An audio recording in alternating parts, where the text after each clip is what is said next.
Dear students, किरण civil service की online GK GS class में मैं डॉक्टर शगुफ्ता आप सभी स्टूडेंट्स का स्वागत करती हूँ। स्टूडेंट्स, जैसे जैसे परीक्षाएं का डेट नज़दीक आ रहा है, आपकी तैयारी में और ज़्यादा वैसे पॉइंट्स की ज़रूरत है जिनसे आपके प्रश्न ज़्यादा से ज़्यादा सॉल्व हो सके। इन्हीं विषय को ध्यान में रखते हुए मैं अपने वीडियो को उस दिशा में मोड़ दी हूँ जहाँ से आप डायरेक्ट प्रश्न सॉल्व कर पाएंगे, यानी डायरेक्ट जहाँ से प्रश्न पूछे जाते हैं। जैसा कि आप देख रहे होंगे कि पिछले कुछ वीडियो से मैं कंटेंट आधारित प्रश्न आपको दे रही हूँ, यानी कि मटेरियल जो मैं दे रही हूँ कुछ विषय वस्तु और कंटेंट को ध्यान में रखते हुए।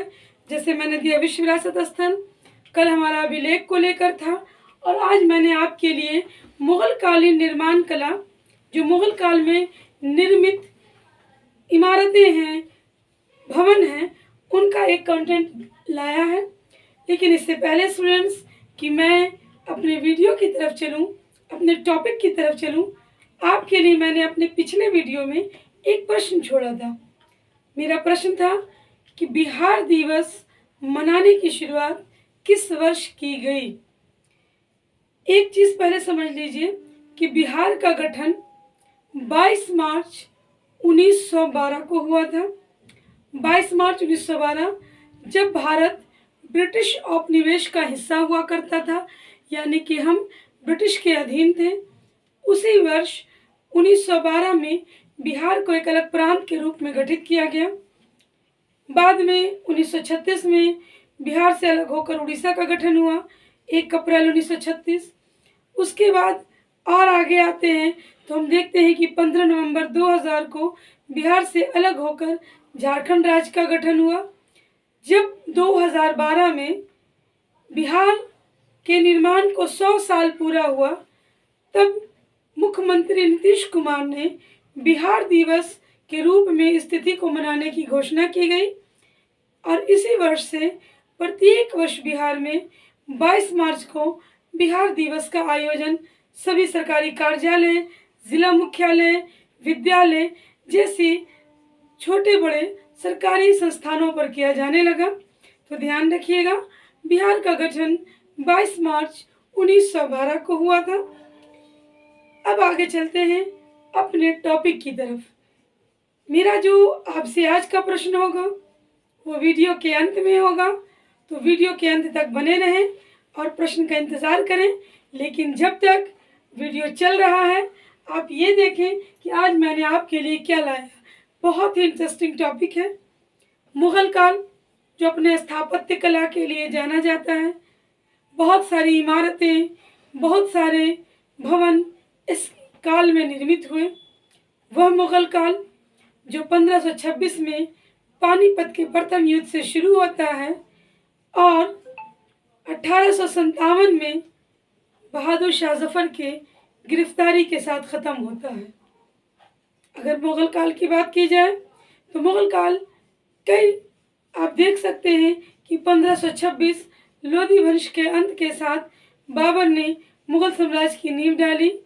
बाबर, हुमायूं, अकबर, जहांगीर, शाहजहां, औरंगज़ेब इस वंश के शक्तिशाली शासकों में से थे। लेकिन औरंगज़ेब के बाद के शासक कमज़ोर थे, उनके अंदर शासन करने की क्षमता की कमी थी, दुर्बल थे, और हमारे यहाँ अंग्रेज़ प्रभावशाली हो रहे थे। ब्रिटिश ईस्ट इंडिया कंपनी धीरे धीरे अपना पैर भी पसार रही थी, और साथ साथ अपने साम्राज्यवाद की नीति के तहत भारतीय राज्यों को हड़पने का क्रम भी जारी रखी हुई थी। इसी क्रम में 1764 में हुआ बक्सर का युद्ध एक निर्णायक युद्ध सिद्ध हुआ, क्योंकि इस युद्ध के बाद बिहार, बंगाल और उड़ीसा प्रांत की जो जागीरदारी थी वो दीवानी मिल जाती है ब्रिटिश ईस्ट इंडिया कंपनी को, और यहाँ से जो परवर्ती मुगल शासक हैं वो कमज़ोर पड़ जाते हैं और उनकी सत्ता सिर्फ और सिर्फ दिल्ली के लाल किले में सिमट कर रह जाती है। वो वार्षिक पेंशन पर जीवन गुजर बसर करते हैं और अंततः इस वंश का अंतिम शासक बहादुर शाह द्वितीय, जो उसकी उपाधि थी जफर की, वो 1857 के स्वतंत्रता संग्राम का नेतृत्व करते हुए बंदी बना लिए जाते हैं और इन्हें बर्मा यानी रंगून के जेल में निर्वासन में भेज दिया जाता है और यही इनकी मृत्यु हो जाती है। तो ये तो मुगल शासकों की बात है। तो हम लोग आज देखेंगे मुगल शासकों द्वारा भारत में निर्मित स्थापत्य को, भवनों को। इसमें कई रूप हो सकते हैं, मस्जिद, महल, नहर, किला, अनेकों रूप में मकबरा। इन्होंने कई स्थापत्य कला की शैली को भारत में जिंदा रखा। तो आइए सबसे पहले बात करते हैं बाबर की। बाबर, जिसने काबुली बाग का निर्माण कराया, कहाँ? पानीपत में। पानीपत कहाँ है? हरियाणा में। काबुली बाग पानीपत में बाबर द्वारा निर्मित है। और जामी मस्जिद संभल जो कि पंजाब का हिस्सा है, संभल में बाबर द्वारा निर्मित किया गया। इसके बाद बाबर का एक और निर्माण कार्य है, ध्यान रखिएगा। बाबर ने आगरा में ज्यामितीय विधि से निशात बाग लगवाया था, जिसे बाद नूरे अफगान बाग। बाद में इसी बाग में बाबर की मृत्यु के बाद बाबर को दफनाया गया और इस बाग का नाम आराम बाग पड़ा। परंतु बाबर की इच्छा के अनुसार आराम बाग से बाद में बाबर को निकालकर काबुल ले जाया गया दफनाने के लिए। तो आराम बाग, जो कि ज्यामितीय विधि से बाबर द्वारा लगवाया गया था, बनवाया गया था, इसे नूरे अफगान बाग के नाम से भी जाना जाता है। आगरे की मस्जिद और दीन पनाह नगर, ये दोनों दिल्ली में और आगरा में। आगरे की मस्जिद आगरा में हुमायूं द्वारा, दीन पनाह नगर दिल्ली के निकट हुमायूं द्वारा बसाया गया था। तो ध्यान रखिएगा, काबुली बाग पानीपत बाबर, जामी मस्जिद संभल बाबर, आगरे की मस्जिद आगरा हुमायूं, दीन पनाह नगर दिल्ली हुमायूं।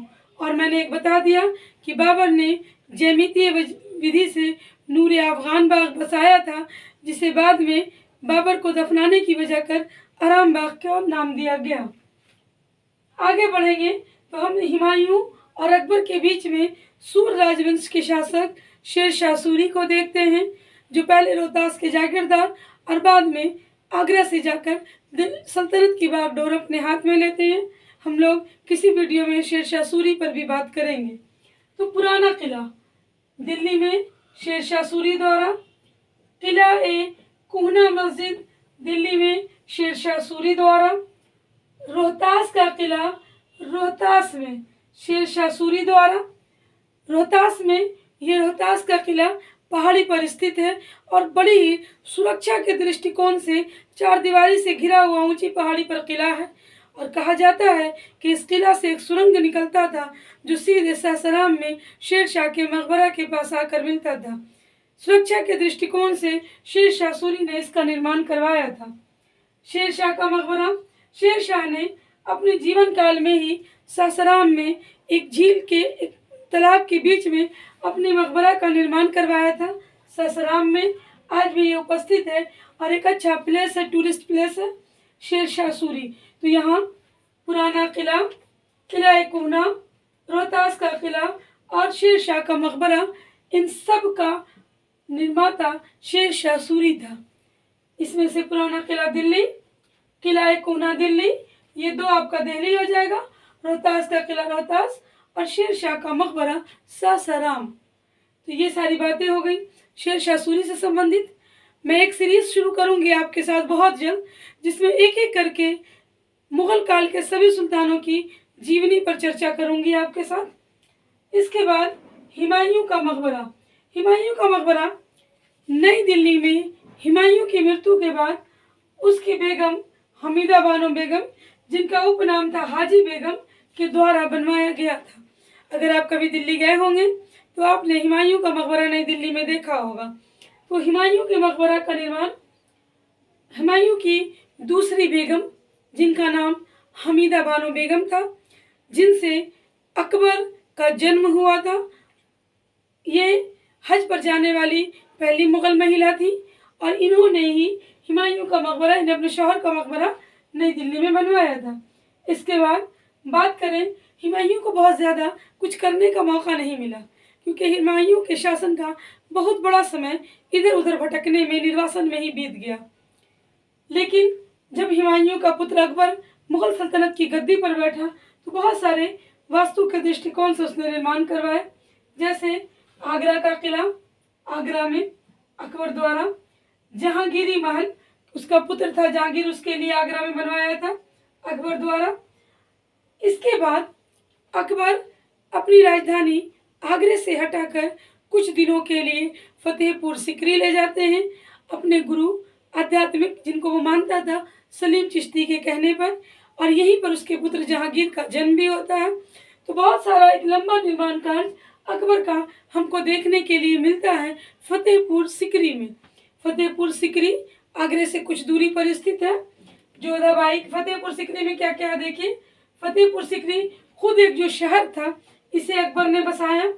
जोधाबाई का महल फतेहपुर सिकरी में अकबर द्वारा, मरियम की कोठी फतेहपुर सिकरी में अकबर के द्वारा, बीरबल का महल फतेहपुर सिकरी में अकबर के द्वारा, और पंचमहल फतेहपुर सिकरी में अकबर के द्वारा।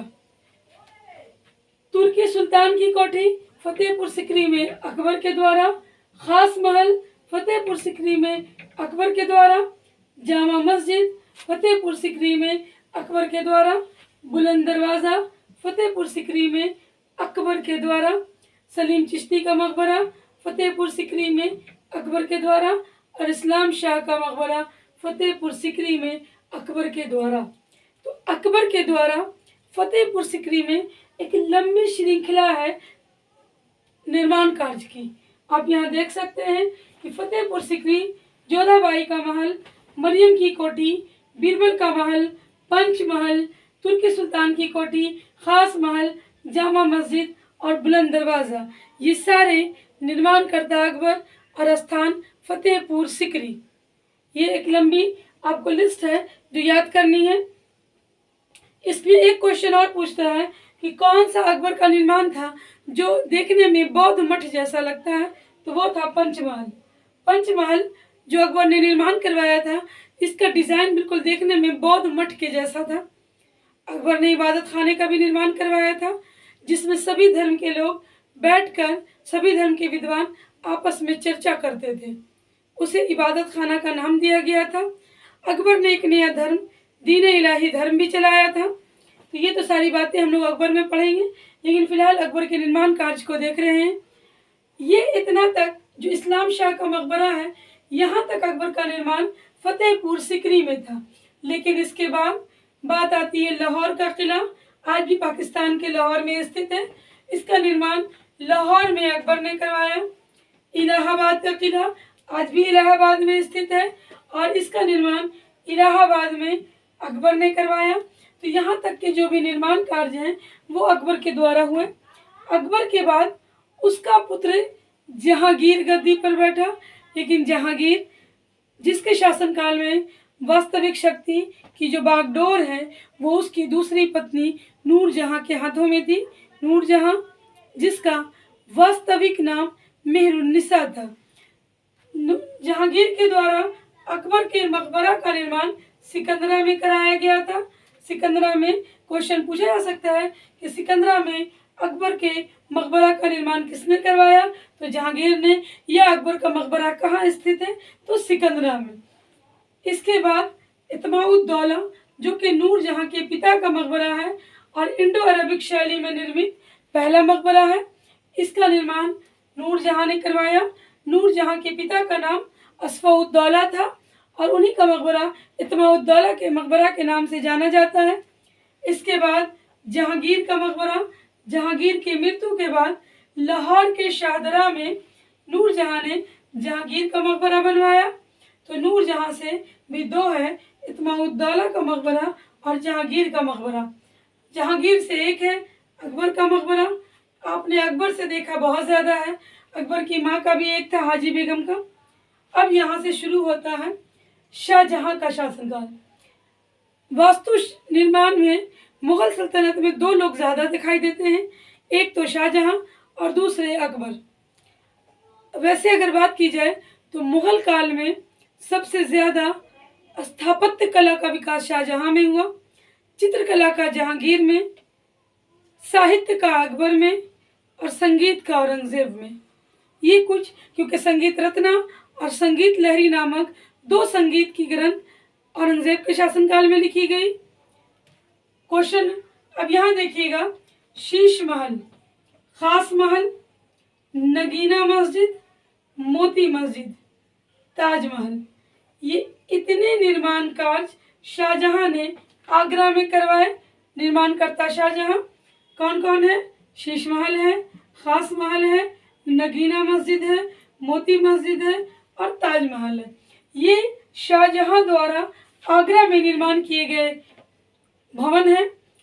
शाहजहां का एक और है, और वो है यहाँ दिल्ली में। अगर देखा जाए तो दिल्ली में लाल किला, दिल्ली में दीवाने आम, दिल्ली में दीवाने खास, दिल्ली में रंग महल, दिल्ली में बादशाही मस्जिद और दिल्ली में जामा मस्जिद। ये शाहजहां के वो निर्माण हैं जो हमको दिल्ली में देखने को मिलते हैं। बीच में एक ये है बीबी का मकबरा। बीबी का मकबरा के नाम से राबिया दुर्रानी के मकबरे को जाना जाता है। राबिया दुर्रानी जो कि औरंगजेब की पत्नी थी, उनकी मृत्यु के बाद औरंगजेब ने बिल्कुल ताजमहल के ही नक्शे के आधार पर महाराष्ट्र के औरंगाबाद में उनके लिए एक मकबरा बनवाया था। बिल्कुल देखने में ऐसा लगता है जैसे ताजमहल का ही छोटा सा मॉडल है। और इनकी बीबी का मकबरा राबिया दुर्रानी का मकबरा है। राबिया दुर्रानी जो कि औरंगजेब की पत्नी थी, तो ये औरंगाबाद में है। औरंगजेब का शासनकाल बहुत ज़्यादा स्थापत्य के लिए नहीं जाना जाता है। तो ये तो बातें हो गई मुगल काल में निर्माण के प्रमुख कार्य। इनके अतिरिक्त भी कुछ हैं जो इम्पोर्टेंट नहीं थे, तो मैंने उन्हें साइड कर दिया। लेकिन ये सारे पॉइंट्स जो आपके लिए मैं कंटेंट इकट्ठा करके रखी थी, ये इम्पोर्टेंट हैं। आप अब सबसे ज़्यादा फोकस कीजिए उस टॉपिक पर जहाँ से प्रश्न निकल रहे हैं। अब थ्योरी पे ज़्यादा समय नहीं दीजिए, पॉइंट टू पॉइंट प्रश्नों को हल करने की कोशिश कीजिए। सिट प्रैक्टिस कीजिए, कंटेंट को ध्यान से 2 बार 3 बार रिवीजन कीजिए ताकि आपके ज़्यादा से ज़्यादा प्रश्न बन सकें। क्योंकि CDPO, बिहार दरोगा मेंस और BPSC प्रीलिम्स सब आपके सामने है और हर एग्ज़ाम आपको झपट कर अपने मुट्ठी में करना है। ये नहीं सोचिए सिट कितना है, सोचना ये है कि एक सिट मेरा पक्का है। तो आज के प्रश्न की बारी आती है। आज का प्रश्न मैं आपसे जो पूछने वाली हूँ वो थोड़ा सा करंट और पास्ट दोनों को लेकर क्रिएट होगा। करंट और पास्ट दोनों में अगर बात मैं करूँ तो हमारा प्रश्न ये है कि बिहार के किस चित्रकला शैली की 109 दुर्लभ चित्रकारी पटना संग्रहालय में संग्रहित है। यानी कि पटना संग्रहालय में बिहार की किस चित्रकला की 109 दुर्लभ चित्रकारी मौजूद है। तो करंट में ये है कि ये पटना संग्रहालय में है और पास्ट में ये है कि ये पास्ट से खोजी गई है। तो प्रश्न का उत्तर मुझे कमेंट में दें। मैं बार बार कहती हूँ, अगर किसी कंटेंट पर, किसी टॉपिक पर आपको वीडियो चाहिए तो मुझे कमेंट में उसके लिए भी आप बताएं। जहाँ आपका कुछ पोजीशन ऐसा लग रहा है कि कमज़ोर पड़ रहा है तो मुझसे डिस्कस करें, मैं आपको उस पर वीडियो ज़रूर बना कर दूँगी। तो आज के लिए स्टूडेंट इतना ही। Bye bye.